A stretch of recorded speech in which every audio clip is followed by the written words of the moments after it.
Hello কাছের বন্ধুরা, কেমন আছো তোমরা? আজকে তোমাদের জন্য নিয়ে এসেছি একটি মজার গুগলি প্রশ্ন। মনে করুন একটি ঝুড়িতে 8টি ডিম রয়েছে, 2টি ভাঙলেন, 2টি বাজলেন এবং 2টি ডিম খেয়ে ফেললেন। এখন বলতে হবে আপনার ঝুড়িতে সর্বমোট কতটি ডিম রয়েছে।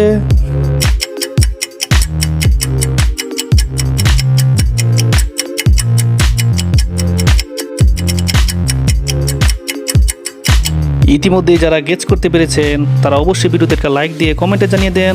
আর যারা গেস করতে পারেন নাই তাদেরকে আমি বলে দিচ্ছি, আমার চ্যানেলে যারা নতুন এসেছেন তারা অবশ্যই এরকম আরও ভালো ভালো ভিডিও পেতে আমার চ্যানেলটি সাবস্ক্রাইব করে পাশে থাকুন। এখানে উত্তরটি হবে আপনার কাছে 6টি ডিম থাকবে, কারণ আপনি 2টি ডিম ভাঙলেন, সেই ডিমটাই বাজলেন এবং সেই ডিমটাই খেয়ে ফেললেন। তারপরে আপনার হাতে থাকবে সর্বমোট 6টি ডিম। যারা ডিম খেতে পছন্দ করেন তারা অবশ্যই আমার